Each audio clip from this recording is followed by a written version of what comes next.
Okay. So, last time on Ace Brigade, the group made their way out of town with a package in hand to deliver down the road, as well as to hunt for a troll that was causing problems on the road. On the way there, they met up with two travelers, a hobgoblin woman named Ketnet and a gnome named Shibbledy. They were scouting ahead for the Circus of Wayward Wonders, seeing where the next best places for the circus to stop are. However, they had been attacked by the troll that the Ace Brigade was looking to take down, and their wagon was in need of repairs. The group helped them out with that, and while talking to them, Scrag remembered the vision that he got from the fortune teller, Chimaki, saying that she saw a spark that could bring his island back to life that lay with these circus folk. Making a note to check in with the circus once they had settled in to their new location, the group continued down the road. There they found the troll, who had been blocking the path along with a nasty troll hound. Halfway through the vicious fight, the group also noticed that they were being hit by pot shots from arrows in the bushes. Creek had snuck away from the group and located the source of these arrows. A goblin by the name of Pringzel. Creek had opted to take the goblin back to town while the others pressed forward. Though I suppose in this case, maybe we will swap out Creek for Vaz. Vaz has taken the little goblin back. The group finally found themselves in front of a tower that leaned a little awkwardly on the horizon. Strange contraptions sticking out of the building and badgers poking out of the hill. The group now finds themselves at the bottom of a path leading up a tower, and they spot a badger that is easily 3 times the size of your friend, Bastard. He has perched himself in front of the door to the tower and is watching you with a suspicious look on its face. Next to it, sitting on a bench, is a smaller badger that also sits, watching you.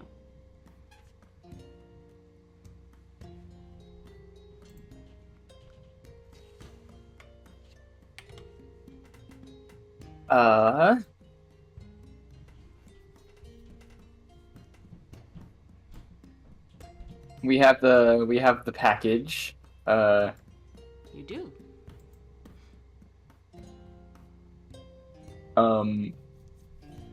If we move up the path, do they seem to get more hostile? The badgers that are sticking their heads out of the little holes seem to be watching you, but they do not move from their holes. But the one up at the top, guarding the front door, just watches you. Hello? Delivery?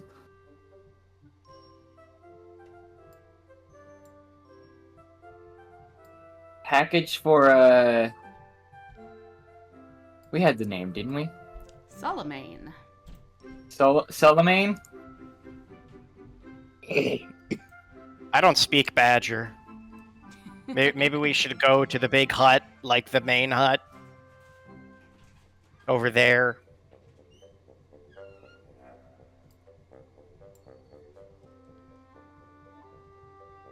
I mean, I would like to get close without getting, murdered. Okay, I'll go first. That way, if we get murdered, I'll get murdered first. And we're taking turns. Scrag and Gertie will just kind of walk up to the door. I can't zoom out enough to see the door. Oh no! Oh no! Are you might run shortcuts? I don't have a mouse with me, and my trackpad, if I try to zoom, it does this instead. Oops. Oh, now I'm catty corner. Oh, okay. Oh, no. If at any That's point... the same gesture for zoom, and it sometimes will decide to zoom, but most of the time it's like, we're gonna spin your token around. We're gonna spin instead. Leanne, just FYI, if at any point, like, something happens, and you want me to stop moving, just let me know. Yeah. No, nothing happens as you start walking towards the door. you pass by one of the badgers and it looks at you, and then you keep going up the path. And Hello there, gentlemen. This badger looks at you, and looks at Gertie. Hello there. We Guys, have I a think- delivery for Mr. Solomon. Solomon, I think it is. Solomon. It stands up, and yeah, this badger is huge. This is an abnormal size badger, and he starts sniffing you. And then looks at I'm a Gertie lizard. and like sticks its nose way too close to Gertie, and Gertie like backs up a bit. So now that I can see the token, I do see why y'all were worried, because I saw the first badger and I was like, I mean, it's a badger, but he's fine. But I see this one now and I'm like, yeah. Yeah, this one's not as friend shaped. This Okay. badger is bigger than Pickles, correct? Yes, this is a medium-sized creature. Yeah. I confess I'm kind of using the meta knowledge of, okay, Leanne's probably not going to throw an encounter at us this early. I wouldn't be so sure of that, actually. I mean, Oh, that's up dear. to you guys, frankly. Well, I'm being I'm very using cordial. the in-game knowledge. I'm using the in-game knowledge of Pickles would not wantonly approach a badger that is bigger than him, given his track record with badgers in the past, i.e., Bastard. If Bastard That's was true. bigger than Pickles, Pickles would be dead. Yeah, probably. Scrag just doesn't have, like, fear, I don't think. No, yeah, like, meta knowledge aside, this is totally in canon for Scrag. This Yeah. makes Yeah. perfect sense for Scrag as a person. Yes. Nash. Oh, go ahead. Sorry. Yeah, I was just gonna say, also Scrag is bigger than the badger. It's just bigger than Pickles, you know. Yeah. Somewhere between Pickles and Scrag doth this badger lie. This is a big badger.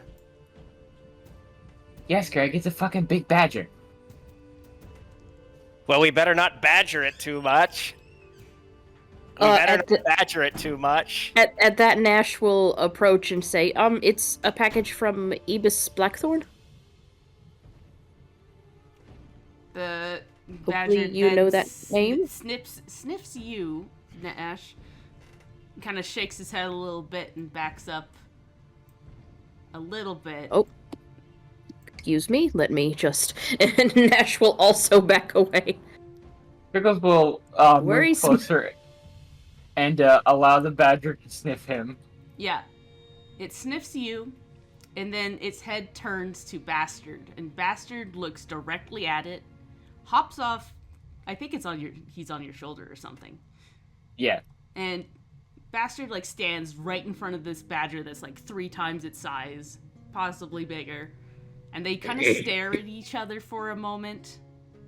You think maybe they're talking to each other as they start like making little noises. And then Bastard like does a little leap forward, and the big badger like jumps back into the bush. And it starts Holy shit, bastard. wanders back and kind of makes its kind of perches itself next to this badger that's sitting on the bench. You're hardcore, bastard.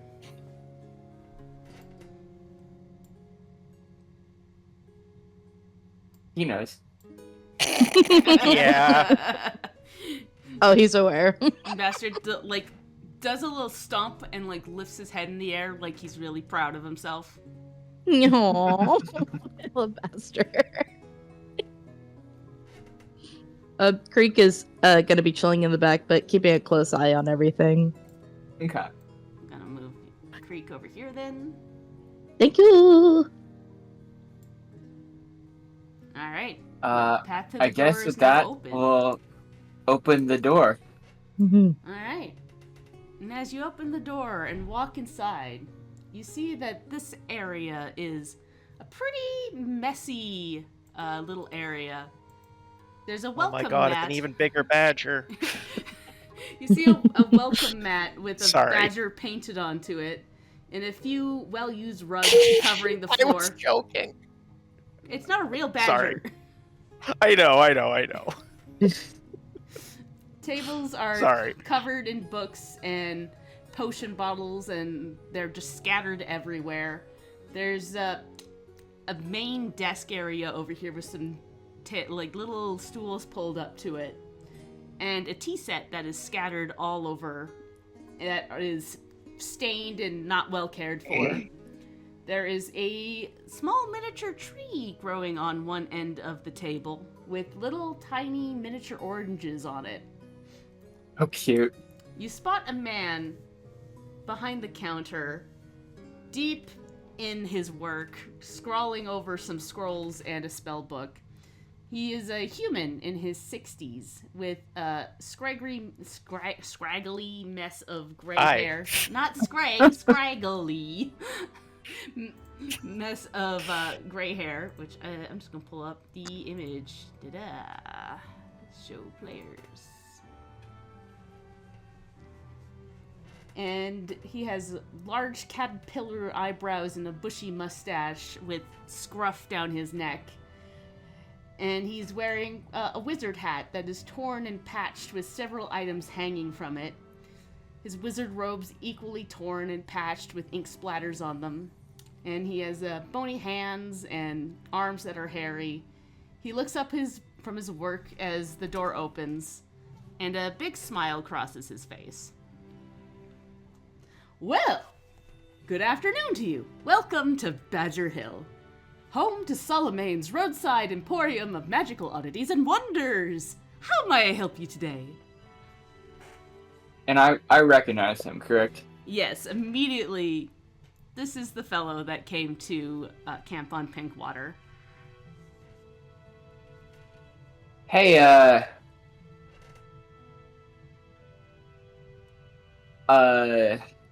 Mr. Solomon. We got a package for you. And he looks at you, and he like tilts his head to the side for a second, thinking, and like recognition crosses his face. Oh, I remember you. Yes. Hello again, little one. You're the fellow that was so fascinated with me when I came to visit camp on Pinkwater all those years ago. They haven't lit the lake on fire yet, have they? The amount of chemicals in there was extremely volatile. I did try to tell them, but oh dear me, you know, they were terrified of me. I tried really, really hard, and I'm sure you did too, I understand humans aren't the most trustworthy folks. What with us being the ones trying to remove goblins usually from areas, but I hope my offering of moldy cheese would have been enough, but oh well, apologies. Please come in. Come. I will lay down my life for this man. Pickles will somewhat a little stunned. He like a wave of relief crosses over his face, and he'll sort of step up here, and he'll like begin just talking at the at this sort of same pace with him, responding to each of his questions in turn. Like, well, they haven't lit the lake on fire, which is good, but understandably, you know, everyone's still kind of just doing the same thing, which is part of a little bit of why I left, but also it's also why another one of my you said that thing about goblins and humans having an issue. That's why my friend Blitzy, if you remember Blitzy, left. She kind of wanted to sort of strike out her own and sort of teach people a little bit more about goblins. So she's back in the main city, Horizons Gate, and the moldy cheese was a good idea, but sometimes it's not enough. It's really not humans as much as it is the explosions to do with magic, the untrustworthiness, which is a bit ironic, and like they just kind of keep going for a bit. Yeah, this is like an extremely speedy back and forth. It's like the most ADHD conversation you've ever seen between two people. Like, exactly the kind of, like, they both are, like, keeping, like, the several different trains of thought going at the same time. Mm-hmm. So, like, us having a conversation, Yeah. like, on most. Yeah. Like, Yeah. Yeah. we're all D&D players here. We all have HD D&D. ADHD D&D. I got 80 of those bitches. That's the episode title. Anyways. I bet we're just all like just watching them go back and forth with their combo. Yep. What language are they speaking? Wizard. I'm afraid it's common. It's common, I feel. Well, I mean, it might be common, but I've still never heard of it. Da-da-da-da-da-da. Wow. Screg looks directly at the camera. No, we're not doing that in this campaign. That was No. No. No fourth wall breaking, but that's Eamon's thing.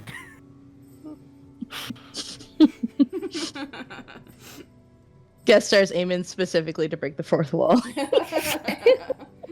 He just Anyway. walks in frame and then says hi and then walks out of frame. That's it. Amen. It's like you get the sitcom applause, and then he just fucking leaves. Yeah. God. It's like, Okay. okay, sorry. I was gonna Okay, say back to serious, the wizard name serious. that I now love. But yeah, you guys have this quick conversation, and then he sees you put the package on his desk, and he lights up a bit and goes, "Oh yes, dear Abbess, of course I have what she needs. Let me get that packed up for you." And he like dashes behind something, and you see just shit flying everywhere as he starts looking for something. He grabs a couple of bottles and what looks to be a pack of like spell components that look pretty rare. He stuffs them all in a little box and closes that up. She really would make this so much easier if she would allow me to teleport the items directly to her, but she's such a cautious woman with her security. Frankly, I was aghast, appalled, and deeply unsettled. Anyone can make their way through her fortress of spells. She seemed deeply rattled if she was asking for these ingredients. Definitely rattled. Oh, I fear she may hold herself up even more after such an attack. I dare say she hasn't seen any sun for so long. I hope she doesn't get sick. Always brightens my day, to see the sun warm the little hill. I've hooked up the sun to power my kettle, and then you hear like a kettle go off, which is ready to go, and he just rushes over, leaving the box half full. I didn't realize we Nice were man. taking things back to Ebbis. I thought we were just delivering stuff to him, but No. Of course, she needs this delivered back to her. But this, and he's like, as he's like starts to pour tea, he starts picking open the box that you gave him, and there seems to be a couple of spell books in there. And he goes, "Perfect, just what I was looking for." And he flips the page open and sticks it in front of you, Pickles. He goes, Look. This spell makes everything taste like ice cream. everything? Really? Everything. What is ice cream? Oh, my dear, you have to try ice cream. There's this gnome that I met the other day. She introduced it to me. When I say the other day, I mean like a year ago. Whisk Wang Jangler is her name. Anyways, she invented this thing called ice cream, where you take cream and you freeze it somehow. There's air involved. With ice? Yes, and it's delicious. Apparently, it's big overseas. Screg gives a very confused thumbs up. If he'll, Pickles will like, if Salome will allow him, he'll kind of flip through some of the books. Yeah, and as you begin to flip through these spells, you realize this is all really weird spell casting. This isn't your normal fireballs and elemental manipulation. It isn't even like opening teleportations. It isn't even like anything you would expect in a normal spell book. It's all stuff like make somebody look a little floppy. Pick up an item and it turns into a rock. Just a small rock, not usable rock. There's no point in that. Make all the hairs on your head turn pink for 30 seconds. It's all like shit like that just seems really bizarre. But like Pickles, nevertheless, like a lot of these, like he is just enraptured by by them just by nature of like he's kind of muttering to himself and like you can see kind of the application of this, you know, like it's good on its own, but like that sort of short-term illusion magic is you know, could be really helpful if applied differently. Yeah. Nash is reading over his shoulder, just kind of nodding along. Also, I do just want to say it did not go unmentioned or unnoticed that my sweet baby darling was name dropped. Thank you for that. That was a gift. That was a gift for me personally. This man in this whole situation is a gift for me. This is the most delightful fellow. Like I said, I would die for this man. He just, like, all he has to do is ask for it, and my life is his. You can understand why Pickles looked at this guy and said, well, magic seems like the dopest shit. Yeah. Honestly, in the I universe. understand. I get it now. I totally get it now. In fact, as Nash is kind of like reading over Pickle's shoulder and watching him flip through this book, he will say, so much makes sense now, I will be perfectly honest. This one makes somebody see everything as a fish. It doesn't change everything to be a fish. It just makes everything look like a fish. When you say everything, do you mean like as though like everything? I don't know. Do you mean living things, or is it fish all? Yeah, do you mean living things, or is it fish all the way down? It's fish Is all what the he's way trying down. to say. He says with a big smile, "Fish all the way down, honey." So Fish. just out of game, what you're telling me is that we're doing a fucking Monster Factory Dark Souls style. The texture of everything gets replaced with fucking fish. Yes. Is what you're telling me. Correct. I cannot overstate how amazing this character is. Everything you've done here, Leanne, is great.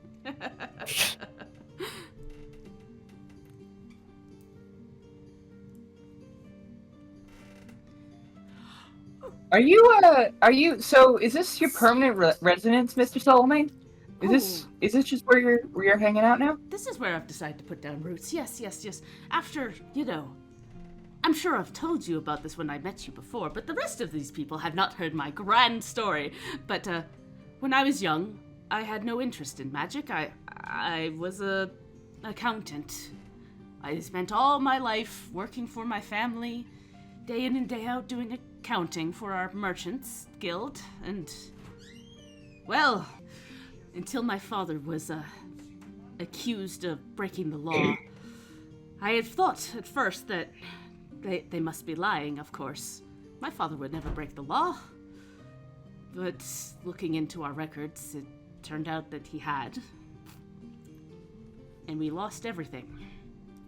So, in my 40s, I had my whole life taken from me. What better way to start fresh, So I started investigating all kinds of magic. Anything at first, little things. And I just became so enraptured in strange magics. And I went all over the world looking for magics. And eventually I just decided to settle down here. After some time abroad, I needed a little bit more coin to continue my journeys, and this place here is so fascinating, Badger Hill. It's full of these badgers that just come out of nowhere. They seem to protect the place. But, they've also got the stones. I'm sure you saw them out there. Several strange rocks with symbols written on them. I believe they're Elvish. Oh, I hadn't noticed those. We'll peek our head out and... Yeah, and sure enough, along the hill, you do spot these rocks with strange Elvish symbols on them. He goes, I set up here because I found these stones fascinating. I'm not sure what they're for, what they do, but they definitely exude magic.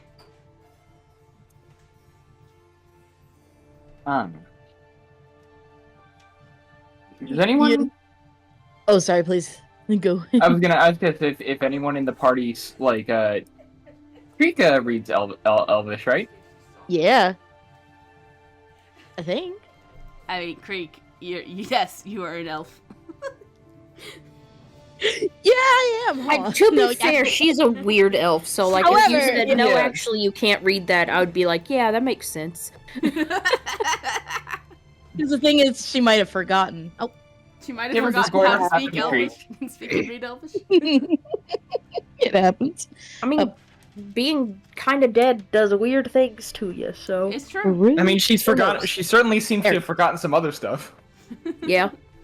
Come on, that's a low blow. No, I mean it for like legit. Like, No, like actually legit. No, Oh, I know. that's- I'm making a joke. anyway, let's take a look at these rocks with. Yes. Oh no, yeah. As soon as he mentioned rocks with elvish stuff on it, Creek beelined towards it. To be Yeah. clear, while this is happening, while we're doing this, if Solomon isn't following us out, Pickles is leaving the door open, and we're having the conversation, basically yelling across the hill. Yet Yeah. again, another ADHD thing of I'm in a separate room, but I'm going to continue having this conversation with you. Mm-hmm. Yeah, no, he opens up like his desk. There's like a little thing that opens up so that he can walk through. A couple papers go flying as he follows you out. Mm-hmm. Stuff on that bit of the desk, and he lifted it up anyway. Yeah, but yeah, he leads you towards. Greg does not like the shouting at all. And the big badger starts following him around behind. But he leads you to one of these stones, and it is a oddly shaped stone with a big hole in the middle of it, and there are strange runes on it. And Creek, as you look at it, you do understand immediately why Solomon would have trouble identifying what's being written here, because this is an old form of Elvish. You definitely recognize it as Elvish. In fact, you looking at it, you feel like this is easier to read than most modern Elvish. Simply because you stop and think about it, this is the Elvish that you learned growing up. Interesting. And you run your hand over it, and you identify that there is a name here, as well as a little pattern. And part of you thinks this is a tracking of a lineage, but not like a family lineage. This is tracking the reincarnations of someone. Oh fuck. Oh shit. Oh shit, oh fuck. And it kind of like pings in your mind. You don't really think about it much, but you know that elves in this world have a finite number of souls in the elvish pool. And when a new elf is born, one of the old souls gets reincarnated into the new body. Yes. And tracking that is sometimes difficult, but it's doable. And this stone seems to be tracking somebody's lineage. And look, you kind of like glance around at the rest of the stones kind of circling the area, and they all seem to have similar lineage trackers on them. And as you like, as you hit one of the nodes on here, you hear Elvish in your head say, "Be more careful with whom you give your heart." And you trace it over another one, and it says, "Do not plant seeds in places where they will not grow." And you trace it again, "You must not be afraid of change." And then you kind of see a little tiny one, you kind of hit that one, and it says, "If you see Elharin, that he's a no good sheep stealer." Wait, so are these? This is just Ian thinking out loud. Are these like the reincarnations leaving messages for their future selves here? Oh, right? That's That's so fucking cool. That's really fucking cool. That is incredibly cool, and it's also wonderful that it's all of this like ancient wisdom, and then, ooh, Caroline, keep my name out your thin mouth. Yeah. Literally. It's the great. This is awesome. It's like fucking. She it's stole like my the broccoli ultimate version cheddar of Aya Nasir. casserole recipe 8 years ago and claimed it was hers. Yep. It's elf Facebook. Fuck. There's elf drama. The drama. God, oh my god, that actually has a wonderful implication of like, what if you in a past life, fucking the ultimate enemies to lovers, you in the past life of another elf fucking hated each other, and then you find each other and fall in love in a future life, and find that your past elves fucking hated each other's guts. The ultimate enemies to lovers. Oh my god. That'd be so funny. There's gotta be a play or something about that. Oh no, 100%. Wait.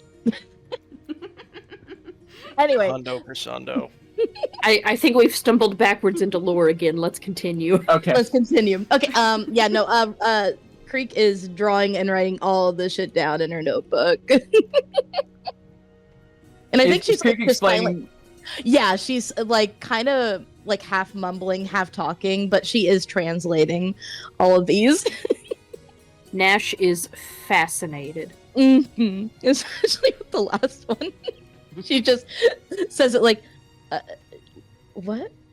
Okay, sure. I imagine Pickles and Solomon are also fucking all here for like for the tea, for the ancient elven tea. Yeah. Sullivan is just over the moon that you have like described what these things actually are. He has had no idea. First try. I mean, from what I know about this man, it's probably something that's been fucking eating at him, and he's like been looking, 100%. Looking for the actual reason, and just. It's like, oh boy, I've been there. So what is the significance then of like the hole in the stone? Because are the stones, do they seem naturally formed, or is there any part of them that's like crafted or like chiseled away at, apart from the actual like inscriptions? Yeah, should I roll? Because I Yeah. yeah, this to point, remember. Roll to remember this. That other stuff came back to you pretty easily, but Sometimes like culture stuff can sometimes slip. yeah. Yeah. Oh, if you don't mind, could you roll for me, please? Oh yes. Thank you. We won. While it's happening, God, I gotta say, I love the mechanic of lore skills in Pathfinder. It's so fucking cool to have like an entire category of, hey, here's a thing that your character knows about specifically that like it's just kind of a catch-all category that allows you to like, because they don't say here's some basic lore ones, but like you can have like more specific lore categories than what they've had. Yeah. On there. Pretty I really dig it. I That think- before I understood. Oh, sorry. Continue. Yeah, I was just gonna say, Creek, you don't really have any like elf lore, but I think we'll roll society for this. Yeah, I didn't think so. Yeah, please. That might be. You got a 25. Oh. Hey, that's good. Ooh! So, looking at this, you remember that usually the stones used for this were carved to some degree, but looking at this one now, you understand that over time it has eroded in certain places, so it's not as clean looking as it used to be. And you kind of run your hand along the empty hole, and you know that there usually used to be a gem in the center of these. Oh. And it would at some point like flash what your previous incarnations would look like if you touched it and it was your stone. But the gems are long gone out of here. Oh, yeah, all of them are gone? Yeah. That sucks. How big are these? Like, are these? They're about Like, baseball size, so they'd be Baseball worth size, something. Okay. Yeah, gotcha. that's what I'm assuming Yeah. that It probably got fucking raided Yeah. at some point. hmm That actually really sucks. Yeah. You know, probably at some point the elves moved out of this area, so they Mhm. either took them with them, or they were raided Mhm, by or- the humans that had come in afterwards. Yeah. Hopefully the former. Excuse me. Bless you.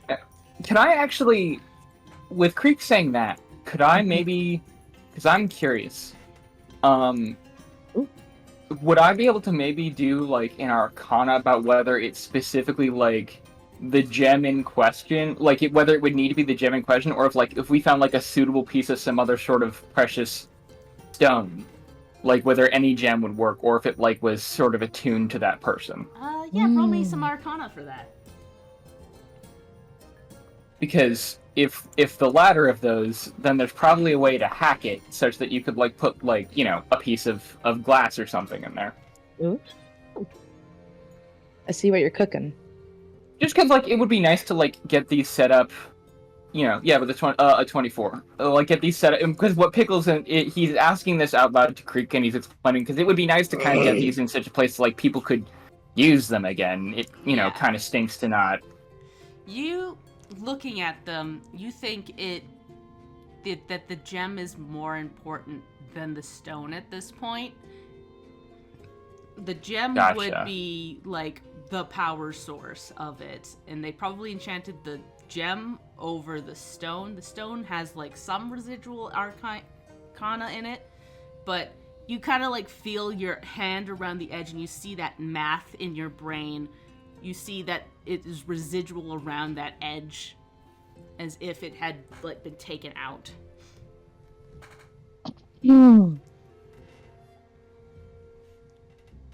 Okay. And that stinks. Because and Pickles will also say this out loud. Basically that means that either if this magic hasn't faded in time, you know, over time, there's a chance that there's just some gem out there that if the wrong or right, I suppose you could say, elf touches it, you know, they get a bunch of flashbacks to their previous lives. And I'll kind of look at Creek and slow down as he says that. There's also the matter that many of the elves have not been reincarnating, so... Yes. And Creek will look down. Fucking Empire. Well, you don't They know have not- why they haven't been reincarnating. You just have gotten that hint from, I believe it was Suki ages ago, told you that they no longer are reincarnating as they should. Greg's gonna blame the Empire, Empire though. for everything. Yeah. Valid. Stubs his toe. Ah, the fucking Empire. Yeah. Misses the bus. Ah, Empire.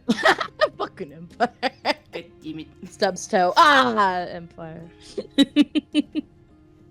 But yeah, Creek's gonna kind of stand there in thought for a little bit.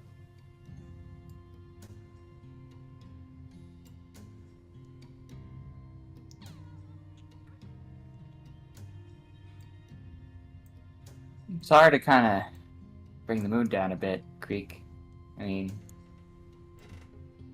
No, this is important, and I'm very fortunate to find this place. And Creek will smile softly.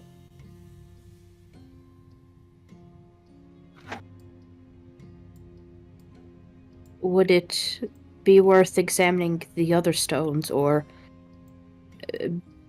best to just leave them as is? That would be entirely up to you.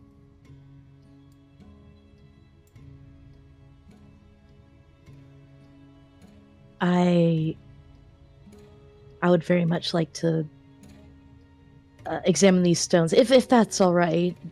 absolutely. Of course. I'll if you don't mind, I will translate this. Y'all do your thing. I'll be a moment, and then Creek looks up again and scrambles around and is like fast translating. Yeah. All the stones. Before she like gets on, that Pickles will kind of put a hand on her arm, Mhm. and he'll look at her and like he'll say, remembering the stories that people have left is one of the most important things you can do to honor their memory. And I can't think of anything more worth taking the time to do than something like this. So don't feel like you have to rush, you know? Well, you know, I mean, this is he kind of like gestures all around the hill. This is, you know, living history, literally. This is people's lives and stories. You know, it's important shit. Yeah, it's important. Don't, you know, whatever you need from us for help and sort of carry this forward. Greek very much smiles at that and goes, thank you for letting me be selfish for quite a moment. And yes, Not selfish. it's, I think all these people are important, not just for me but for the world, and I would very much like it for not to be forgotten. And yeah, she's gonna go on her way and write all of this shit down. All right. I think Creek needs a hug. Creek needs a hug and some wine. So yeah, as Creek, you go around and start writing down the messages left on these remembering stones. Pickles, you turn around and find that one of the badgers has gotten up real close to Bastard and is staring right at him. And Bastard is like holding his ground looking at it.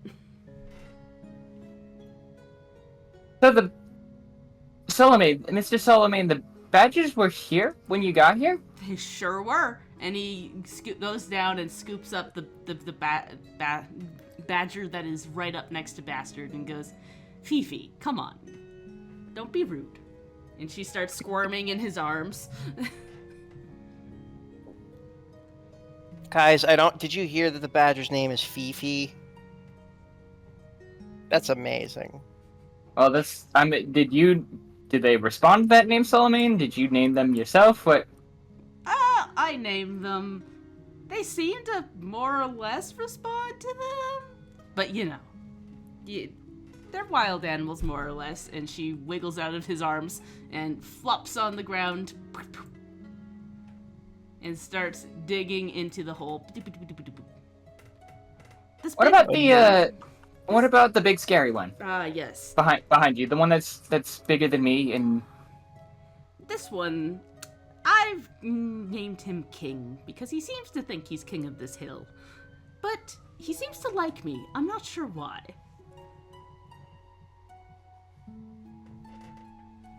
I like you. Oh, thank you.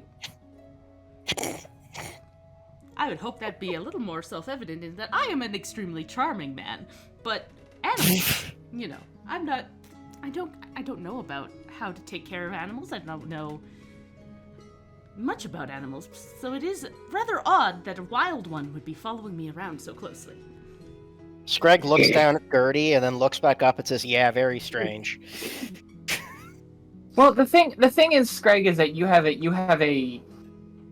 and Gertie, you trained Gertie from like when she From a hatched, little right? egg. Yeah. Yes, and when You I should got have here, seen her. She used to try and rip my face off. when I got here, King was already here. I didn't raise King. Yeah, no more than I raised Bastard. I thought you raised Bastard from, like, the veil of non-existence. No, here's the thing, Scrag, is that I Bastard was the first discrete magical phenomenon that I manifested, but it wasn't to create Bastard. I summoned him, and I didn't. Bastard didn't come from nothing. You know, he's if I were to bite it and die, you know, whenever that happens, Bastard doesn't go away.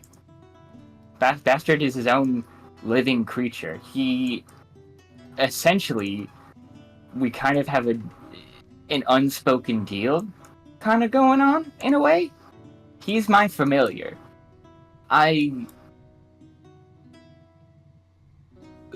don't know if all wizards have that kind of situation with their familiars. I know Salome, last time we met, you didn't have a familiar. No, you didn't have no, and I still don't.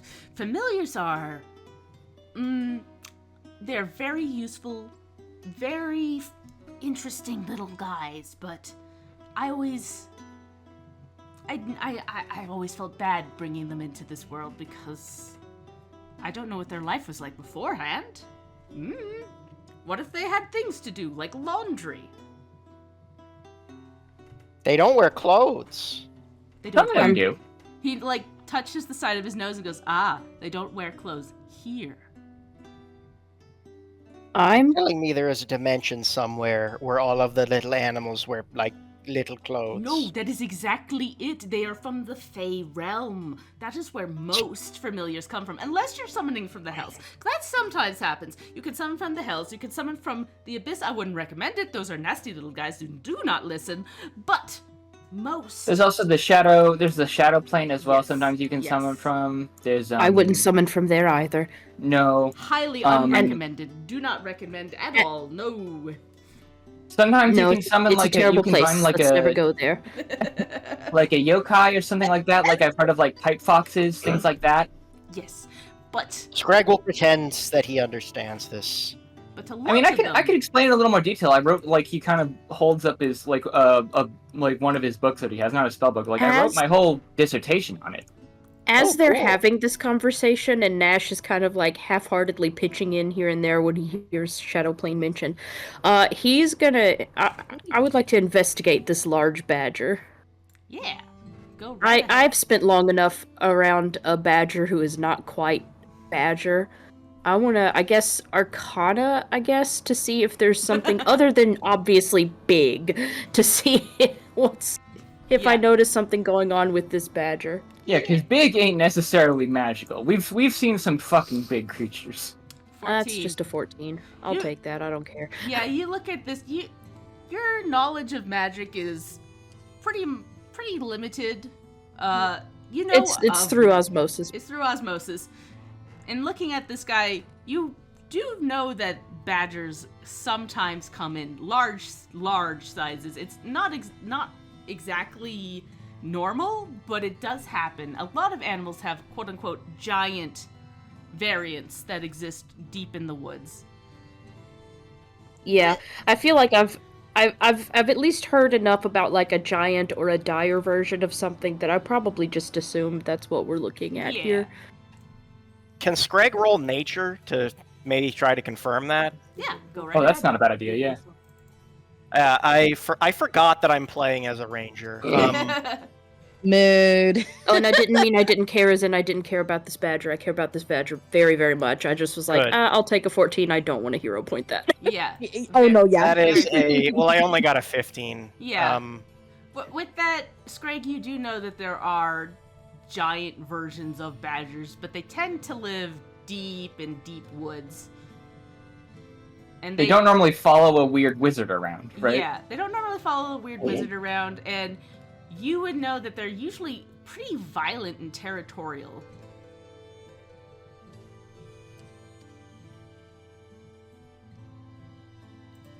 So this I one mean, this is one seems yeah. pretty chill, all things considered.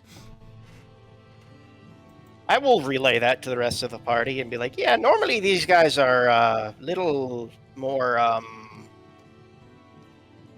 bastardy. But this one seems pretty relaxed. No offense, bastard. Bastard looks you directly in the eyes, and it seems like he's searing into your skull, if he could. They do seem somehow even less badger-like than our dear friend.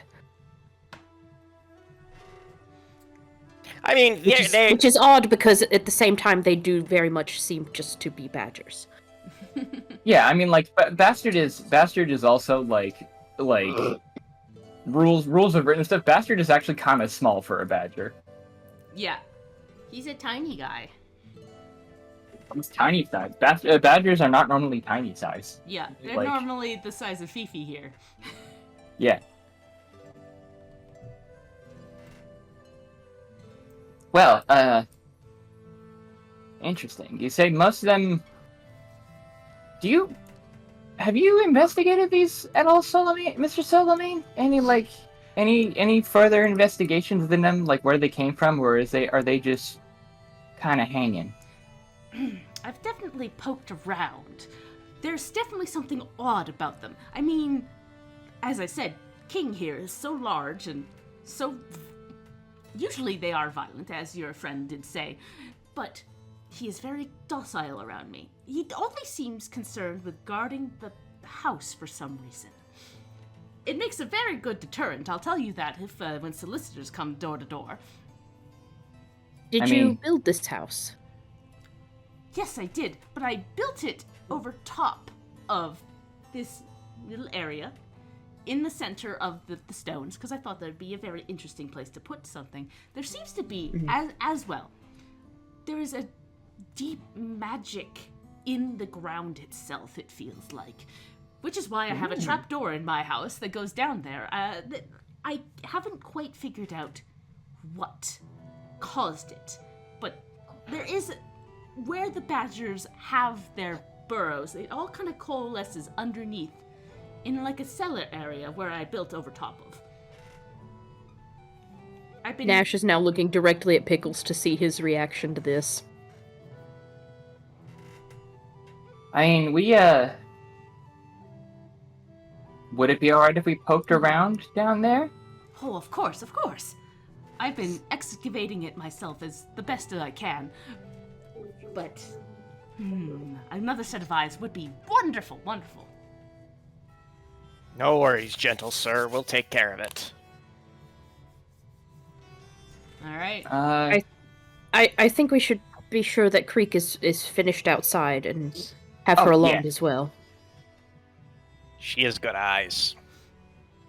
What do you have? And this may well be relevant to the residual magic above ground as well. Pop it. I was gonna say, I don't know how long we've had time to really, like write stuff down. I'll say that while this was all going on, you've touched a couple of the stones. Awesome. Okay. Because Kree is kind of like half listening, half translating, but then she perks up and goes like, "Oh, I would also like to look into this." And I she mean, has if you want, if I might suggest, the kettle's ready. Do we want to maybe take a second, rest up, and have some tea while Creek finishes up? Make sure we're all rested before we head down there, just to give Creek time to finish up out here. Sounds good. I especially would love to kind of, get caught up between me and Mr. Solomon, if it's all right, about like what I've been doing since. Because I mean, as you can see, I'm a full-fledged wizard and stuff now, and Yes, I would love to hear the whole story about that. I am so happy that you have gone out of your little community and expanded your horizons. I'm actually interested in expanding it a little more. Like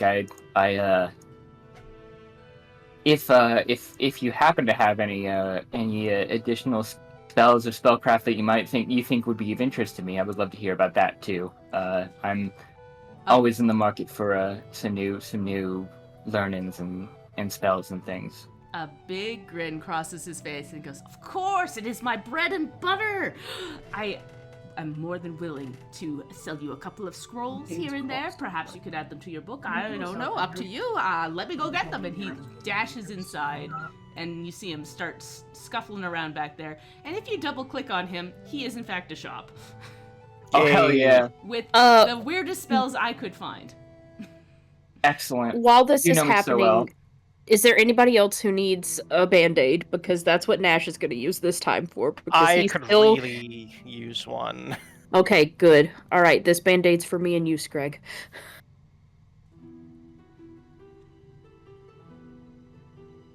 He's got such wonderful spells like Deja Vu. Ooh, that's a Wowie crit. zowie.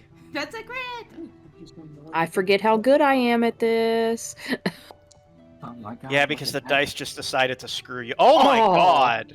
Hell yeah. I'm All right, almost back that's to for me full. and for you. Yo! So am I. I needed that so bad.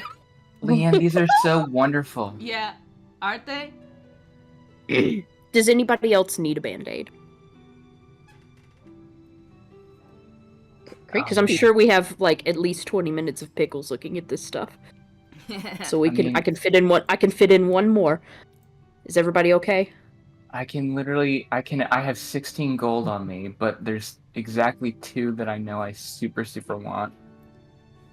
Creek is totally fine, and Yeah, because Creek didn't fight last time because unfortunately Katie was not here.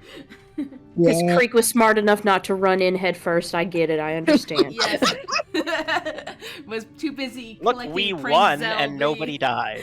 So Creek was you know too what? That's a busy- win in my book. Yeah. Creek was too I'm busy sorry if sneaking Nash around. thinks the best way to keep his friends from getting hit is to be the one who gets hit. That's not. No, Magic Man, Yeah. be in the back. He's not a magic man. investigator What's the man, be in the problem? back. Healer man, There hang always the been my back. cleric magic guy. Go in the back. It's fine. He's You have fine. you have no idea how many things I took specifically so Craig could hit good. So and get who? hit good. Did I just say Craig? You sure did. Craig! Craig. Anyways, I didn't have that ship on my bingo card, but I'll allow it. Oh god, that would be their ship name. So, as you're doing that and Pickles is collecting his spells, I think we're going to take a short break. Alright, so we're back. And Yeah. Creek, I think at this point you've gone around to all of the stones and collected as much information as you can. Mhm. All small little tidbits of information, some of them more personal than others. Mhm. And you make your way inside, and Pickles and Solomon are chatting away, and he's showing him spells, and Pickles is purchasing a couple. I don't think I would have time to actually, Actually, no, it takes me 10 minutes regardless of the spell's rank for learning a spell. So if I had 10 minutes, I could try and learn one of these. Yeah. Yeah, go for it. for sure. I hope you succeed. This is awesome. You had at least that long while the bandaging, so. Yes. Oh, that's true. Okay, I'm gonna try and learn Rainbow's End. Coo. Because son of a leprechaun. I'm gonna hero point that because it's a. I think the DC is. What is it? I think it's a DC on Learn a Spell. The default DC is. For first level spells, it's 15 is the DC. So yeah, we're gonna hero point that and try again. Okay. There we go. Huzzah. That's Hooray. 2 gold pieces worth of spell learning materials down the turlet. And then I will put that spell in my spells. Awesome. And which spell was that you were learning? Rainbow's End. Gotcha. So I'm going to Where does it go? Summon so many leprechauns. Well, no, it's rainbows. Okay. Okay, not leprechauns, different. All right, rainbows and yes. So now I'm going to delete this scroll because I've learned that. That spell learned. Have you quenched your thirst for knowledge, Pickles? Not nearly, but it'll have to do for now because I am out of money. Fair. Do you want money? I have money. I'm not really spending it on anything. We can worry about it in a bit. We've spent enough time. Okay. A way to actually quench his thirst for knowledge, by the way. I don't think there's enough gold in the world. Certainly not. I think it actually does have that divine genetic precondition. Yeah. Oh yes. Well, I'll have to tell you sometime, Solomon, after we get back up about how I'm an Aphorite, and that's a whole thing. He like does a slow blink and go, "Oh, now that is fascinating." Oh, and he starts like mumbling to himself about the plane of law and thinking about it because that would make sense. Oh, I understand. Yes. But let's go poke around in your basement. Ah, yes, basement. This way, and he leads you back behind his little counter. Again, pulls up that little partition. And leads you past the pile of stuff that is all around his room into a little trap door. He flips it open, and there's a ladder heading down, and he leads you down there. Now, I don't actually have a map for this, so this will be theater of the mind. Okay. No worries. He leads you down, and you find yourself on... merry-go-round. No! Sorry. No! Going down swinging. No. Thoroughly rejected. Okay. Get out of here. It's not a good song, I get it. Hey, Liam, paint us in my picture. Sorry. Yes, he leads you down this ladder until you get to this dirt floor. You look around, and he's got it kind of scaffolded up with some haphazard beams. But this looks like a little badger den, really. It's dug out quite deeply, but you see badgers coming in and out and poking through little tunnels that are leading away from this main central area. And you see another one of these large badgers that is curled up in the corner among some nested goods. About the same size as King, but slightly different colorations. And he points, Solomon points to it and goes, that one I've named Queen, because it appears to be King's mate anyways. Congratulations on your marriage, King. He kind of stomps his feet a little bit and lifts his head up in a uncharacteristic way of understanding. And I'm supposed to speak lizard? he looks... Maybe we can, like, Rosetta Stone this? He looks at you. Doesn't say anything.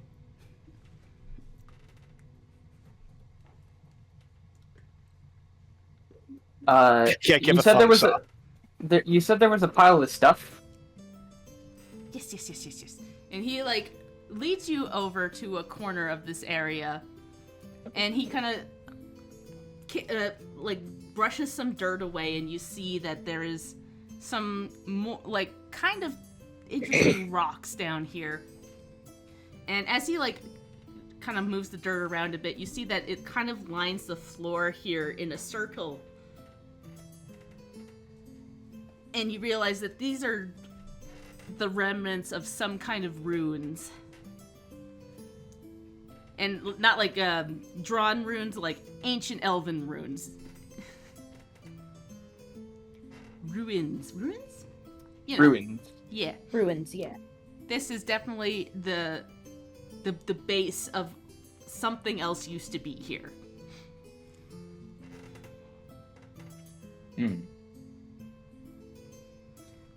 I've done what I can to excavate so far, but the badgers, they don't like me digging too much into here. But there's definitely something here. There was something here. I, unfortunately, do not know a whole lot about elven architecture, or how the elves used to... I'm not sure about their movements several hundred years ago. Close to 1,000 at this point, I suppose. They came through here.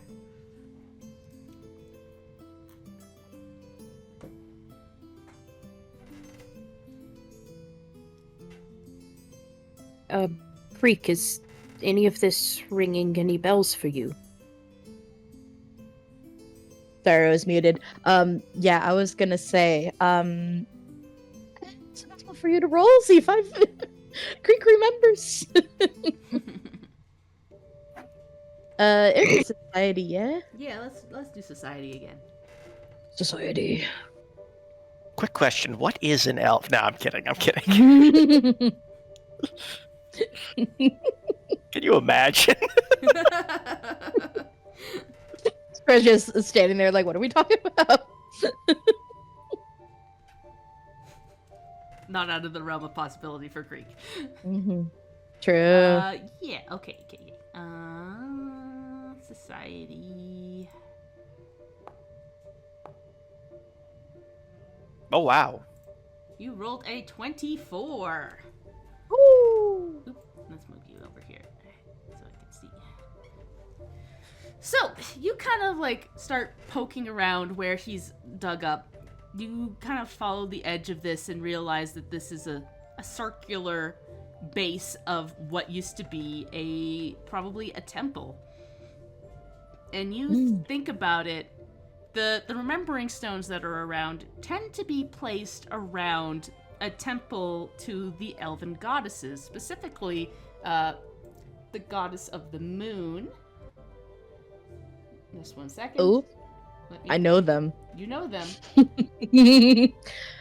I'm just pulling up my own information so that I am correct. But yeah, the goddess Grelok, which is the goddess of moon, healing, and new life. And instead of the humans and a lot of other races worship Thantix, the goddess of death, thinking that she would take care of them in the afterlife, the elves worship Grelok, which presides over the rebirth process of elves. And you also, that pings in your mind that you are moon touched, according to Suki, mean that sometimes Grelok will hold off death and create the Duskwalkers to achieve something before they can move on and rebirth. But you do know, yes, that at one point this was probably a temple to Grelok.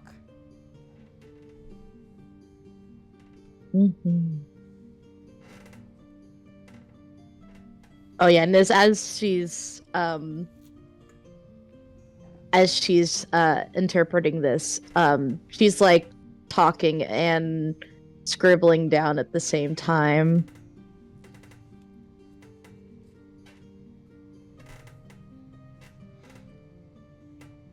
And just this is a treat.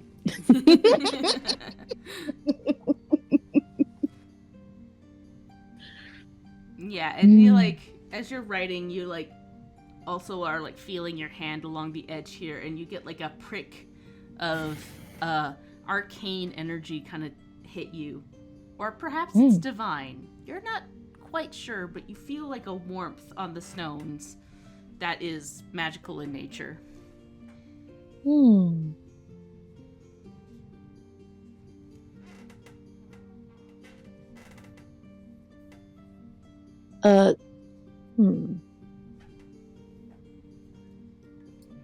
Yeah, as soon as she has that little prick of that nice warm stone, she'll just kind of hover over it and then pat it and touch it again and look at y'all and go, it feels like there is some leftover energy here.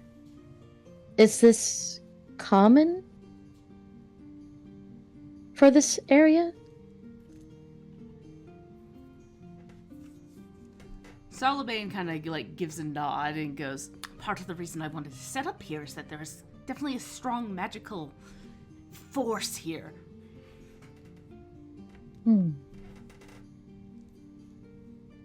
As I said, I've been excavating the best of that I can. But of course the badgers come in and they kind of bury stuff again, you know. As they do. Well, they're creatures of habit.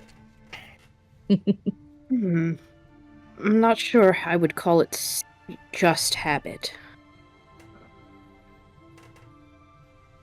I would like to use my arcane sense and open my surroundings, my senses to arcane to the presence of magic within a 30-foot emanation.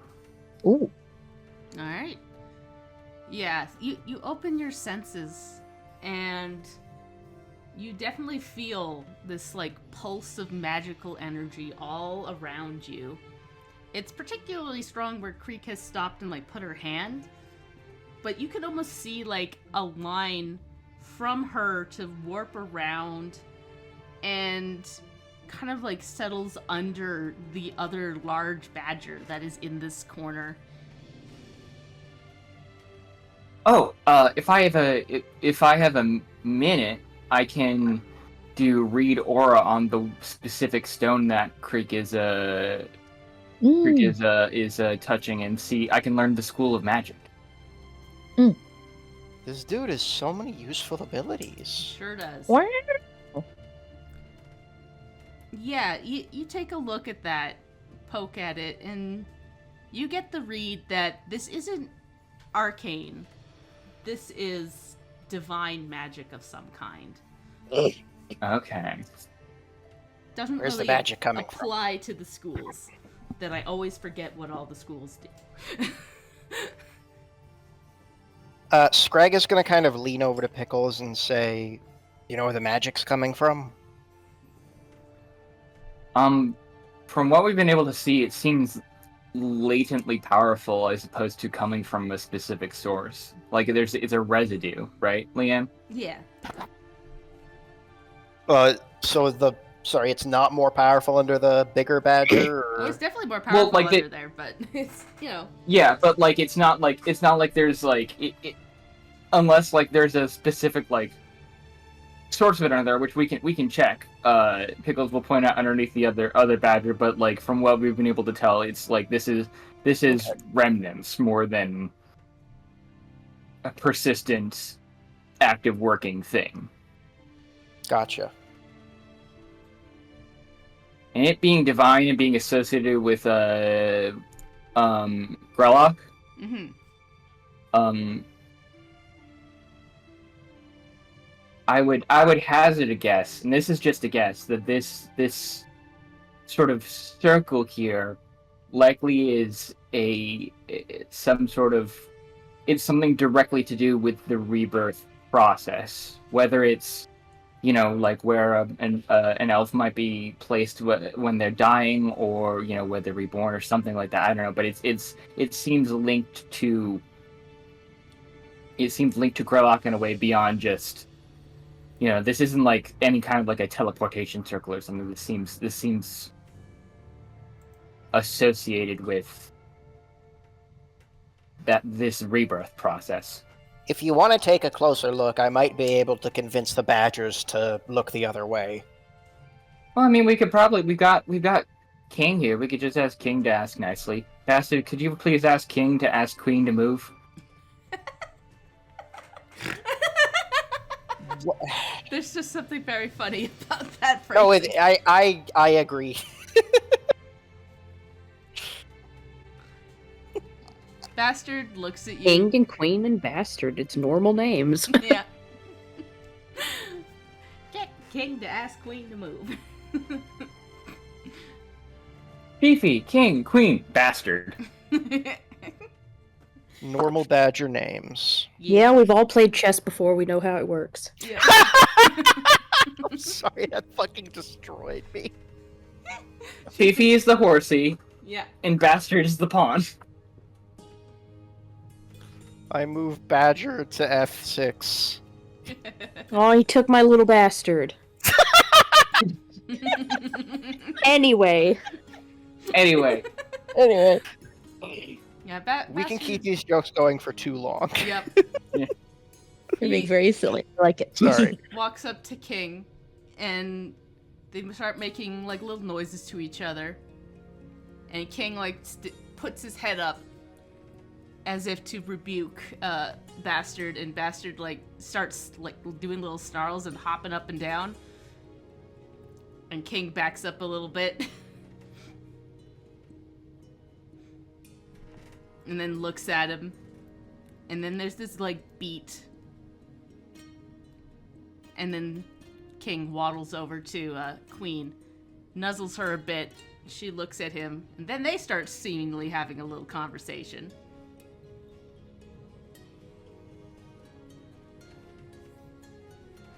And then she gets up. She's chiding him for getting his ass beat verbally by this tiny little guy. Yeah. She gets up and No, kind of you don't understand, honey. He's really mean. She like pushes him a little bit and gets up and walks over to Bastard and looks down on him. My dude is sleeping on the couch tonight. Sorry. And weirdly, she seems to, in your best approximation, do a little bow almost. Bowing her head to Bastard, and he pulls his head up regally.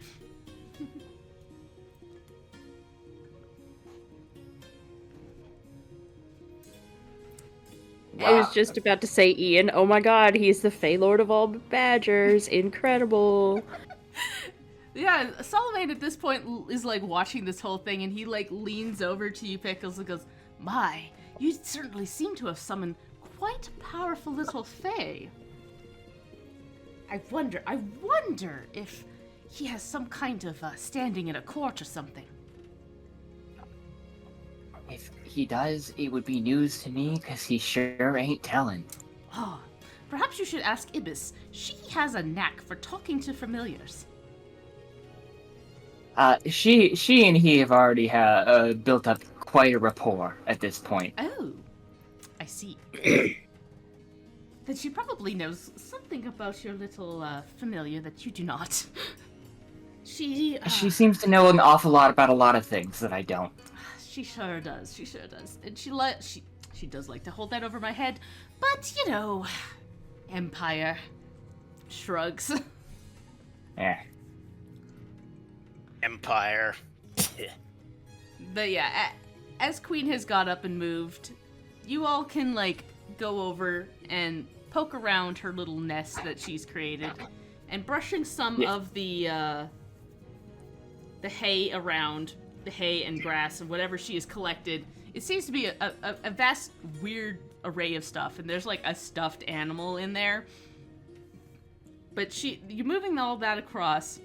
You find one of the stones that seems to be the remains of the foundation here.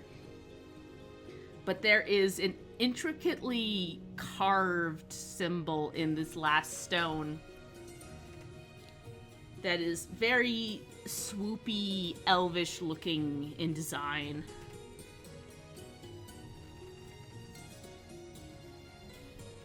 From the swoopy elvish period. Yes. We'll sort of gesture to Creek, if Creek is able to look at it, maybe understand it. Yo.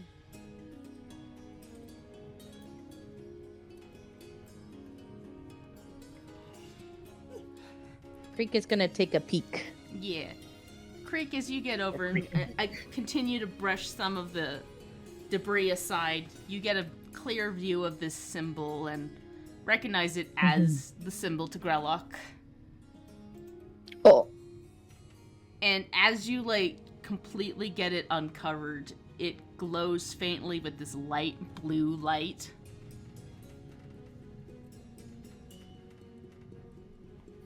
She's gonna turn around and be like, "That's normal, yes." Greg shakes his head. Solomon goes, "No, Ah. I have not seen it glow like that before." She turns back. Ah, okay.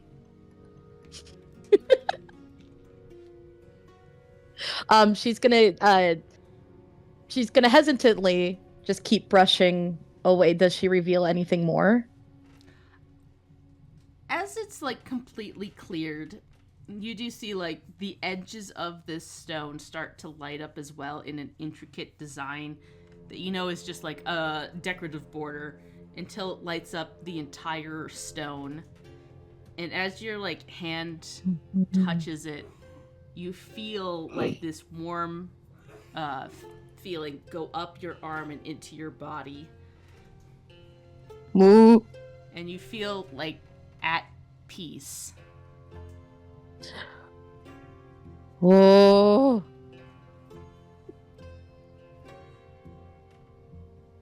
Okay, yeah, because at first, as soon as like it's like it feels like it's like traveling up her arm, yeah. Yeah. So yeah, at first when she gets that feeling of it traveling up her arm, she like visibly looks like she's freaking out. But then that peaceful energy just kind of washes over her, and then she's looking just like really, really calm. Yeah. But she's silent at the moment.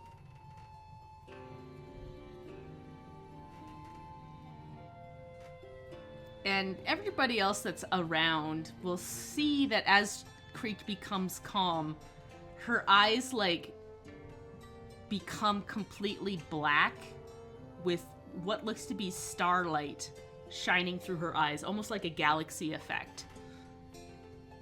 Uh-oh. BRB going to space. Going to space. Literally spacing out. God. Well, that's our episode title. Oh shit, that's good. Anyway. That's a great episode title. But yeah, as this occurs, Creek, your vision does go dark. But it is not an unpleasant feeling. As you feel like, probably for the first time in a long time, like you're being wrapped up in a warm hug. Oh. And you hear whispered in your ear, "My dear moon touched. Your journey is not yet over."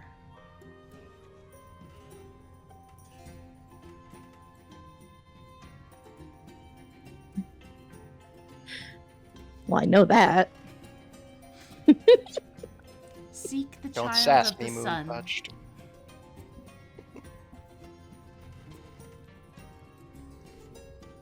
One of the few that was able to be born again. Seek her out. She should be here soon.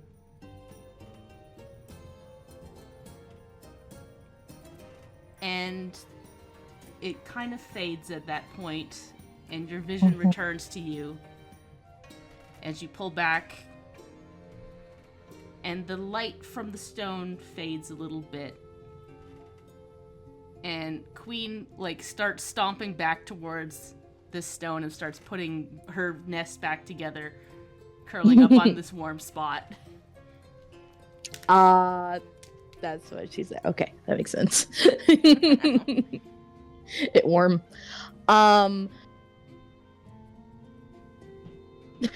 Shelves. I thought she was about to call her moon pie.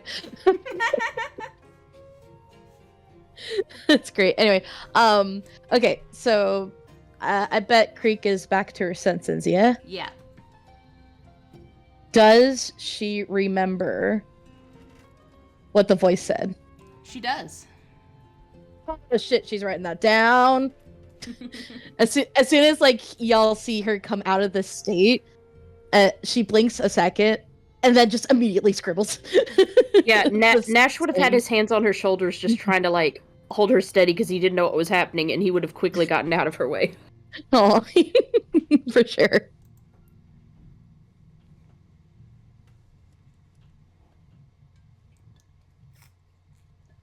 No, yeah, she is very happy. How? Hello there. Are you okay? Well, that was very much a brain blast. Sorry.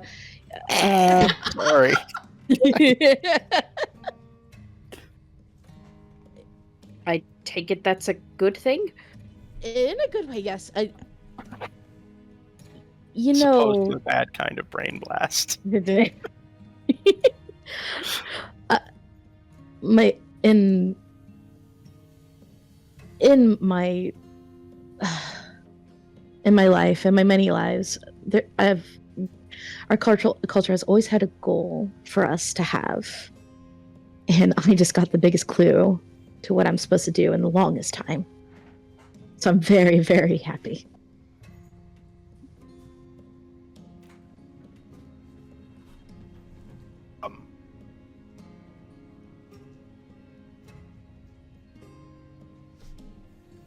Well, if it's anything we can help with, you know we're here.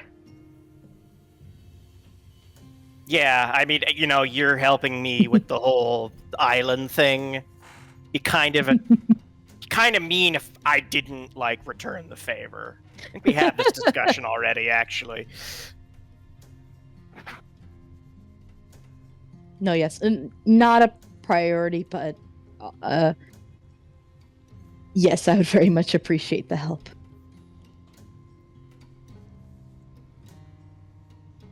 Thank you.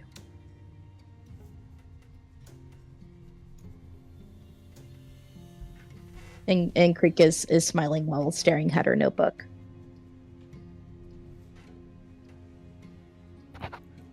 Fascinating, fascinating. So this certainly was a temple to Grelok, then. I'll let you know if I excavate any further and find anything else of use. How about that? Yes, please do. Perfect. And we will certainly be back here pretty often. Oh, that's excellent to hear.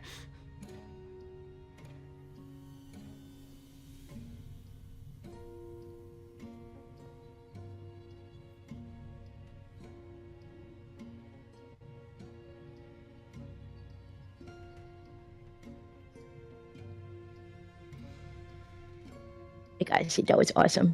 That's pretty poggers. Pretty Guys, I'm renouncing my retirement from the campaign. You can't All right, retire, what it's not over. We haven't even gotten to the stuff I wrote for Scrag yet. Yeah! I'm kidding, guys. I love this campaign so much. I would not retire ever. I'm ride or die with these people. Mm-hmm. And then if you die, you just come back as a different lizard folk and we keep going. Yeah. Egg.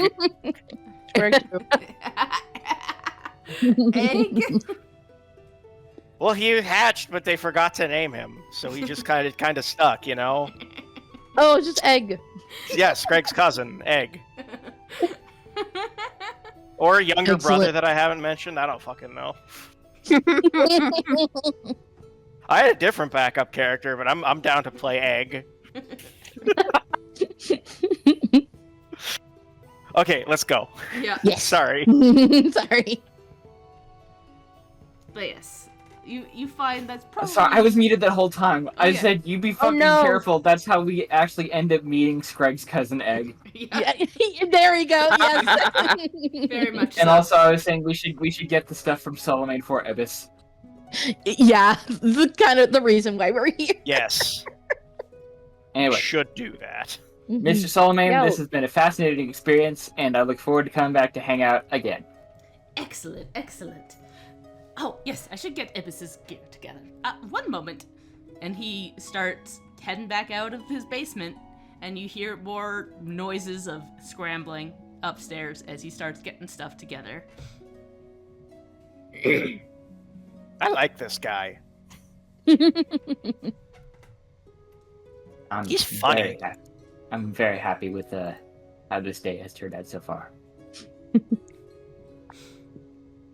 Any day with you guys is great. Oh, Aww. Zap.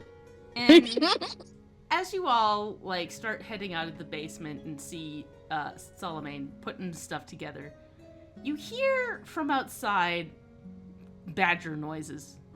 Distressed badger noises. Ew. The Aminals are in danger! Scrag leaps into action. Yeah. Hell yeah. Scrag, you run outside and immediately see a bunch of the badgers like starting to duck in their holes. And King is ushering Fifi into one of the holes.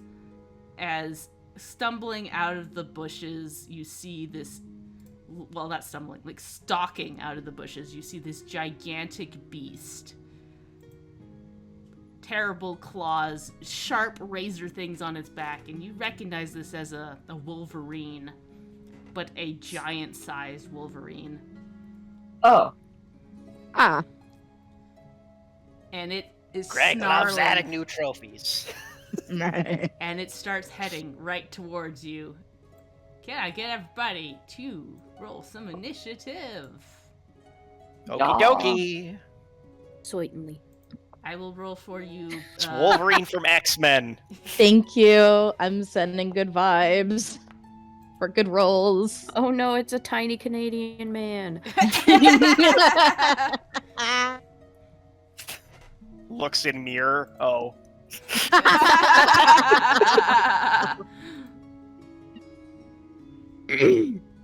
fucking 17. Let's go, baby. Let's go. Yes, initiative. Yeah. Dude, Scrag is gonna have so many trophies. Oh shit, that's good. That's a high number. It is a high number. 26. Oh my god, the giant Wolverine is so fast. Sheesh. You- That dex, though. they rolled pretty dang high on their thing, so Not see high that. enough. not as high as Tenacity Silverton. And let me just change the music to be more appropriate. Things are about to get tenacity. Where's my bot fam? We Bot go fam's not. to combat. Battle. Oh, that's -1. Okay. Alright. So Nash, you are in fact first. Good, because I'm absolutely prepared for this giant Wolverine beast thing.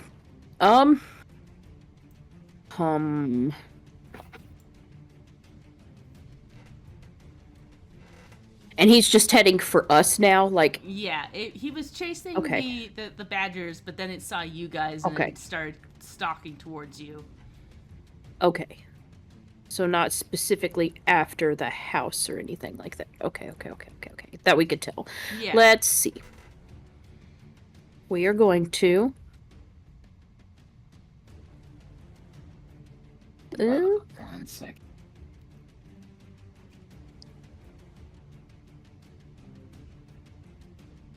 I'm so zoomed out now and I don't want to try to fix it. We're going to draw the scythe.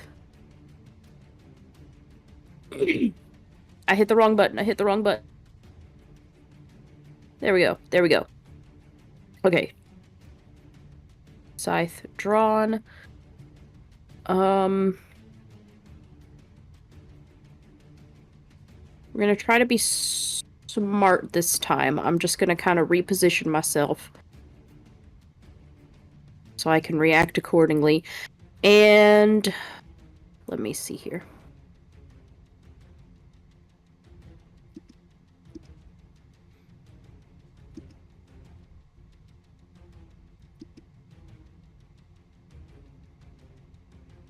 I think that's actually it for me right now.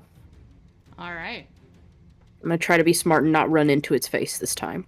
We'll see how long that lasts. Yeah.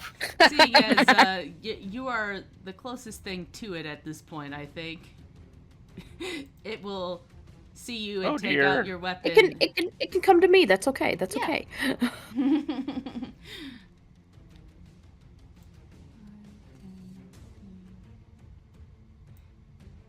25, so it takes 2 movements to get up to Nash. And then it is going to try and strike at you with its mighty claws, but it misses, I believe. 'Cause I forgot Oh, to it target does. you. But it rolled really bad. Yeah. Scrag. Okay, well, Gertie, I think, is right there and doesn't even have to move. So first thing I'm going to do is hunt prey. Yeah. Then I'm going to command Gertie, which is 2 of my actions. So Gertie is going to wait a second. I have to make sure because I don't know if Nash also benefits from this. Probably not. Because From Gertie, what? yeah, I didn't think so. Sorry, give me one moment, please. The Dromio support benefit. Okay, well, I'm gonna have her move into flanking position Okay. for Nash and myself. And she is going to attack this thing with her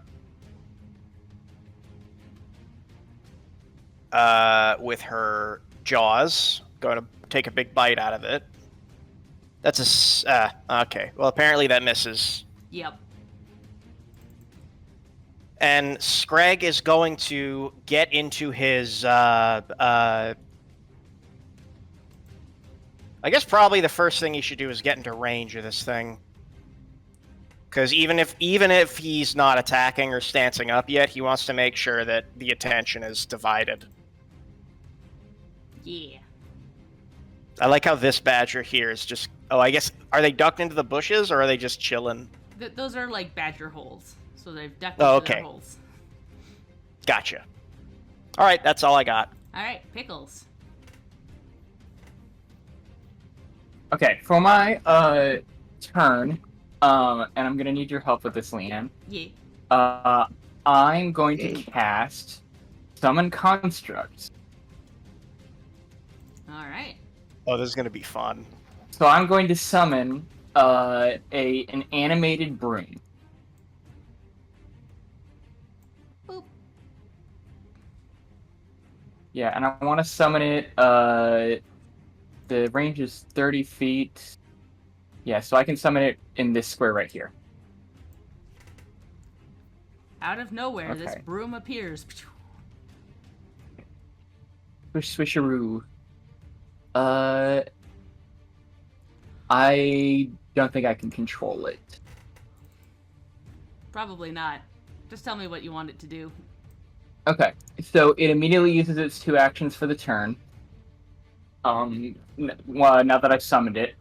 So I'm going to have it do its, I'm going to have it do 2, of its bristles attacks, its melee attacks, Okay. against this thing.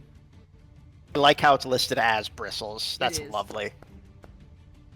So its first 2 attacks are... Ooh, shoot. There we go. So 25 and 12. So that first one will hit. Okay. For 1d4 bludgeoning damage plus dust, which means that the Wolverine has to do a fortitude save. Dust. Alright, it has to do a fortitude save. Got the Oh, geez. Max damage. Excellent. Okay. So it succeeds in the dust, so... Yeah, critical success, so I'm assuming nothing happens. Yes. It's just a basic fortitude save. Yeah. So like there's no extra benefit to a crit and no extra thing for a crit fail. Cool. Yeah. So that is oh god, I accidentally fucking closed the foundry. Oh no. But that is my turn. That's my whole turn. with that. But yeah, Pickles opens his spell book, and his magic swirls around him, and he kind of almost drawing on the inspiration of Solomon's Tower. Like in basically the image of a broom from Solomon's Tower just kind of wisps up out of dust, and sits there and starts bashing this Wolverine over the head. Yeah, it hits that first time, but it like ducks out of the way of the second one. Creek. Yeah. Hello. Okay, It's there we go. Your turn. Yes. Yeah, I'm just gonna do the classic Hunter's Mark. Boom. And shooting with that bow and arrow. All right. Let's pull up Creek's sheet, Yes, please. and we are going to actions. Thank you. Hunter's bow strike. Mhm. So that is a hit. Let's go.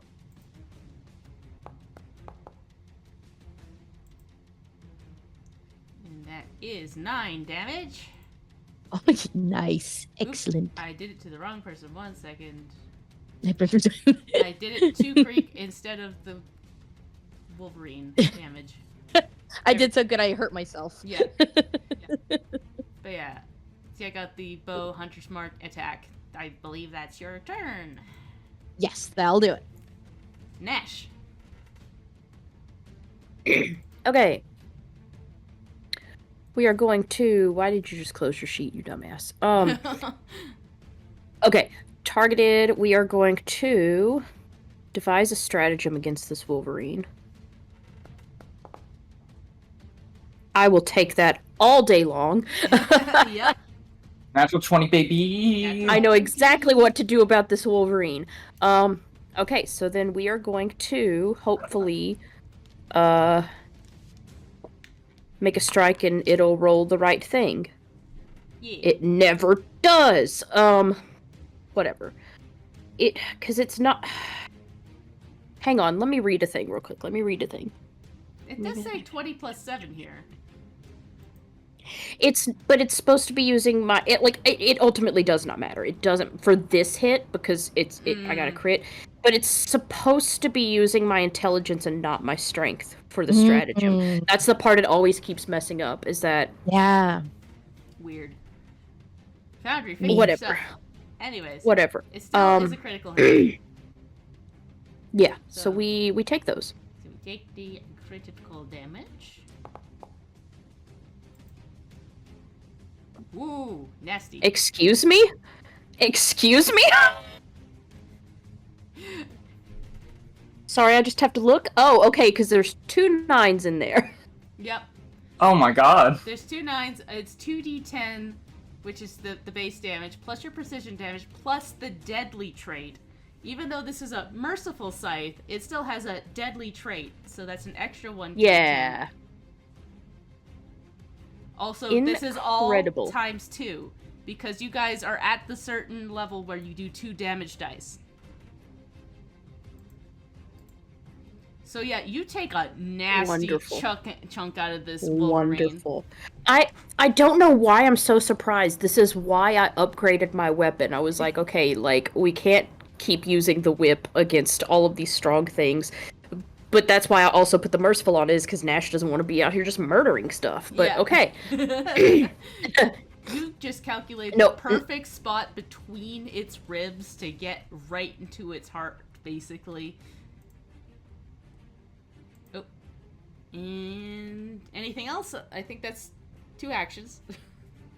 Yes, we're gonna do the other thing I should have done last turn, but thought it was 2 actions because I'm not used to it. Nash is going to, once again, unknowingly cast Shield, and his shadow is going to position itself on the ground between himself and this Wolverine. Alright.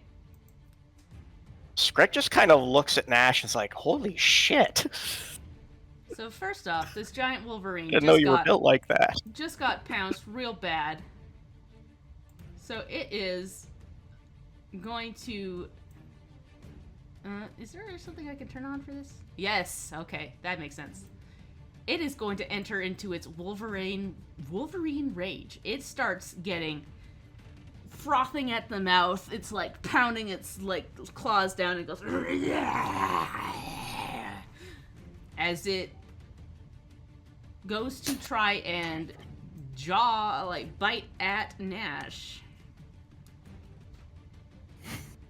Let's give it a go. In this situation, yeah, fair. That was an insane hit. And it hits. It does some damage as he does that.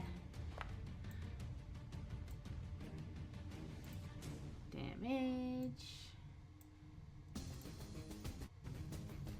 And then it's going to use its second action, or its third action, to grab Nash with its jaws, which is part of the attack of the jaws. So now you are trapped in its mouth. That's reasonable. Actually, I think I did. For a while, I thought it was just something that it could do, but it looks like I still have to roll a grapple attack. If the user after a strike, the monster attempts to grapple. The creature using the body part with this attempt neither applies nor counts towards the creature's multiple attack penalty. The monster can instead use grab and choose one creature it's grabbing, restraining, and automatically extended that condition to the end of the monster's next turn. Okay, so it can grab you. So it has grabbed you.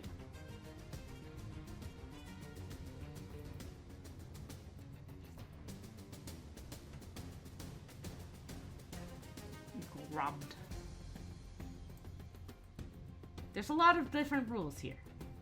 It has grabbed you. That's all good. And I was distracting myself because in all of the stuff that popped up, I missed his actual roll to hit me, and I was like, wait, does my shield? Oh no, it's a 23. Never mind. Yeah. My shield does not. Anyways, Scrag! This nasty Wolverine is bleeding. It's all messy, but it is also frothing at the mouth. This is a dangerous animal, but it is hurt. It also has your friend in its mouth. I hate putting down rabid dogs. And then Scrag is going to... first of all, he's going to stance up. 1 second. Where's my stance up button?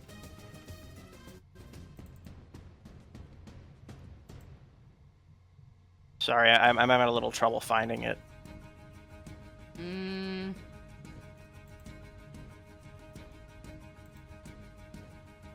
I'm not sure. It was there before.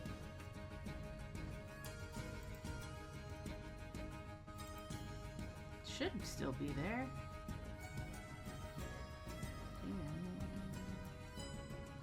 Quad answer dedication. It's on there. Yeah, Oh, okay, I got it. Yeah. There it is. There's no button. It's sort of an effect that you draw to yourself. That makes sense. Yes.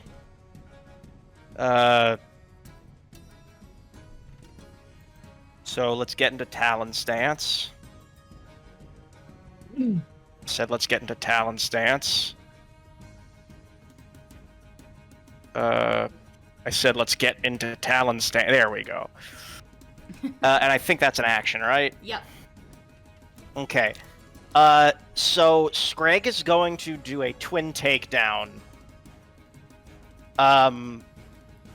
Because I guess twin takedown technically says I need to wield melee weapons in each hand. We said that I can just use my claws. 100%. Right? Even. Yeah. I rule that if you have claws, that counts. I know, Cool. like, by the rules, technically no, but I was doing that as my rogue Rain, who had the claws from her changeling background. The reason I ask, because these are technically supposed to be like feet kicks, Yeah. but anyways. They'll still count. What? Oh. Did you mean to roll that? Sorry, I'm muted. I was trying to explain myself. I was like, ignore that. I just wasted that 20. I was trying to read stuff. I didn't mean to click it. No worries. Gotcha. I was like, oh man, you rolled a 20, Scrag.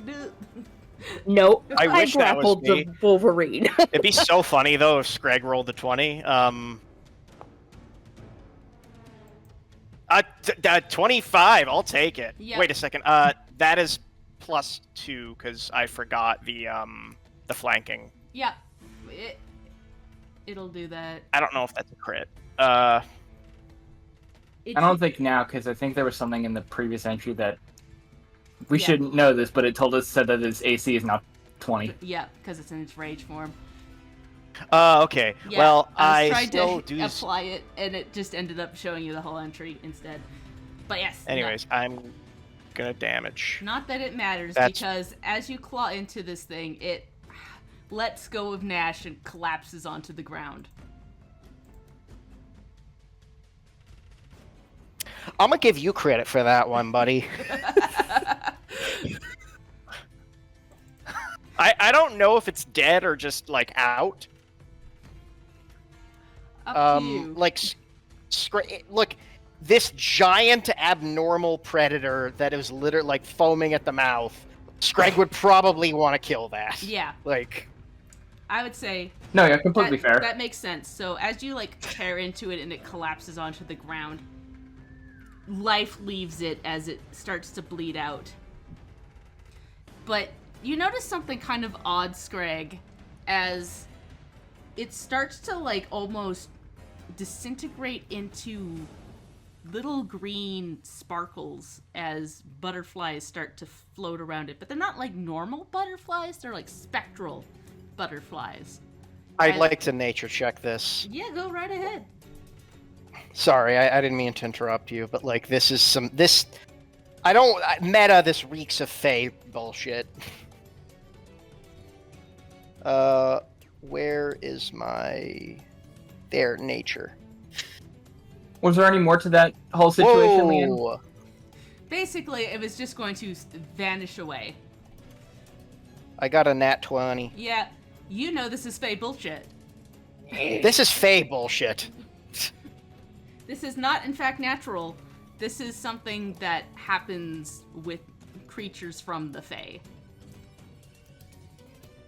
Huh. And like, from that, you also, like, get a feel for the area around here, and you realize that this whole place, like, reeks of Fae magic. Now that you've gotten, like, a hint of it on here, you realize this whole place is not just that divine feeling. You feel, like, the Fae in the ground. Wait a second. This place is full of Fae bullshit. Pickles will have his broom sweep up around where the Wolverine died, and then in Soulmane's, and then go once that's done, go into Soulmane's house for a bit. It only lasts for a minute, but just a minute of sweeping. Helping clean his house. Yeah. Pickles is such a nice dude. What a guy! And we are swapping music back to chill music. And at this point, Solomon, like, has gotten the package all together and looks up and goes, "Ah, you handled that noise out there, I suppose?" Yeah, much quicker than I expected, to be honest. Do you often deal with giant wolverine around this part? Oh, giant creatures of all kinds kind of come out of the woods every so often. And do they attack? Sometimes. Sometimes no. It depends. I saw a giant porcupine the other day, and it was alright. But then there was a giant possum, and it was rather nasty. And then the badgers took it down, or so thought. It played dead for a little bit, but then it got back up. Yeah, they'll do that.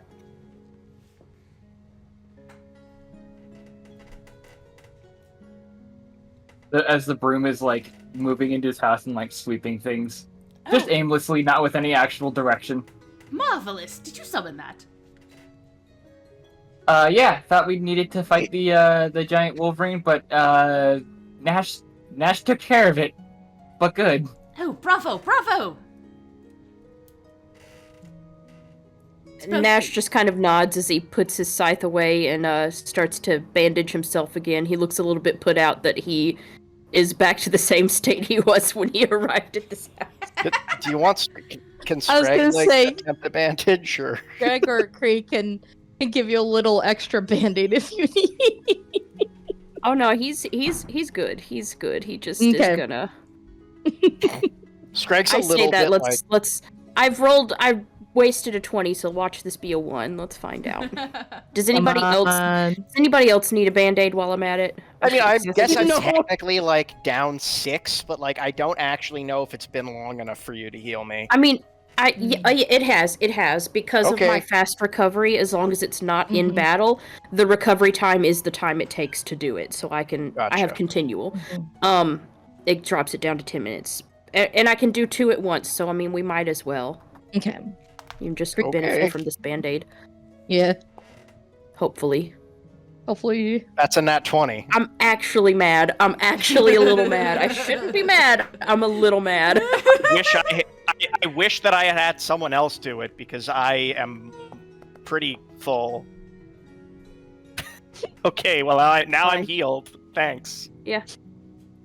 Pickles is starting to get a little suspicious about how well things are going right now.